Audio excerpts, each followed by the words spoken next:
always find your way to higher ground. May you always keep your head held up high.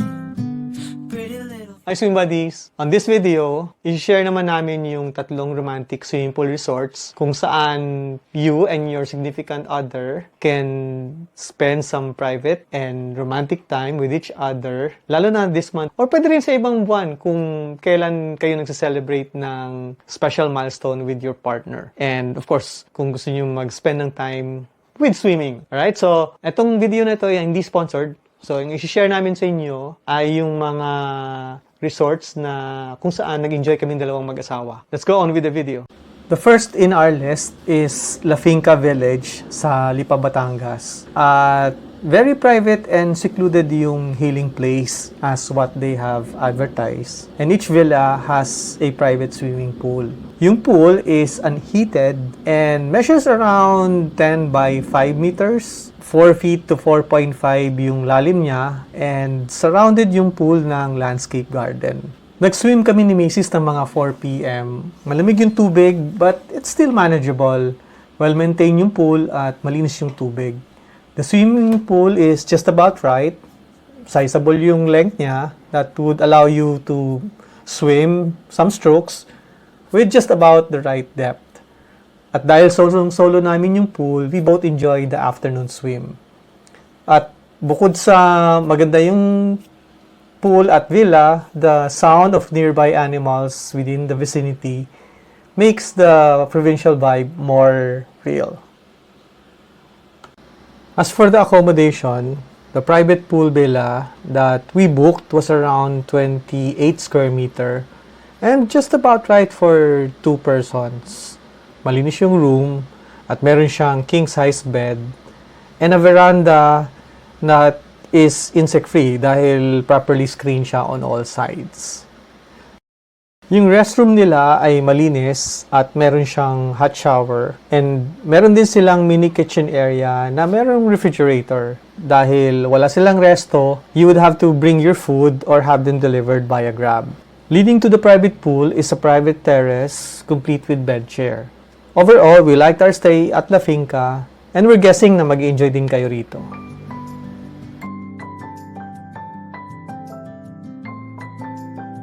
The second resort on our list is the Park Silang in Cavite.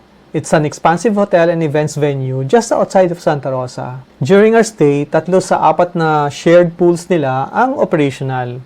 Isang indoor ang closed for maintenance purposes. At dahil we booked the suite with private pool, we get to enjoy our own dipping pool just outside of our room. Sa dalawang outdoor pools, the bigger pool is approximately 20 by 8 meters and is 5 to 5.5 deep. Dito maganda mag-swim kasi maluwag to have some laps. Smaller pool is approximately 10 by 6 meters and is around 4 feet deep.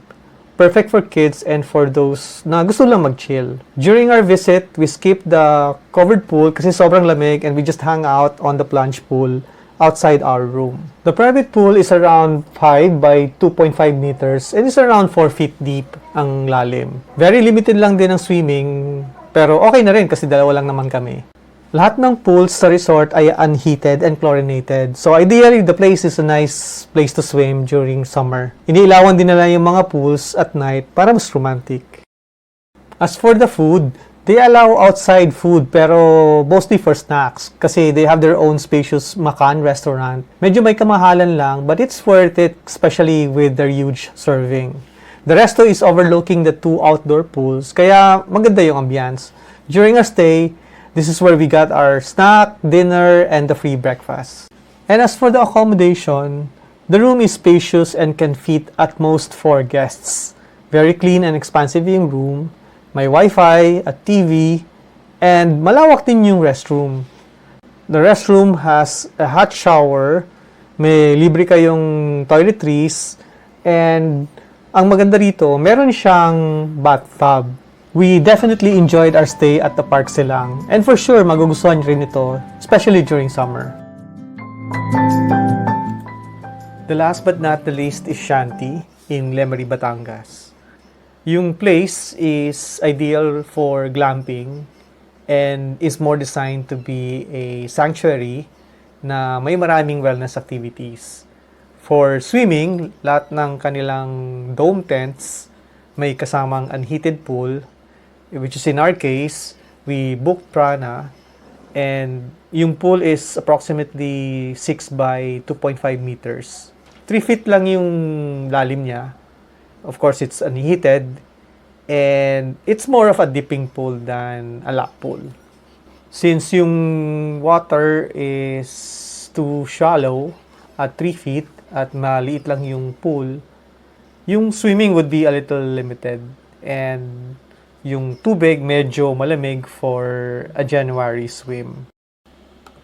And as for the food, dahil wala pa silang restaurant, you can bring your own or you can order from them in advance.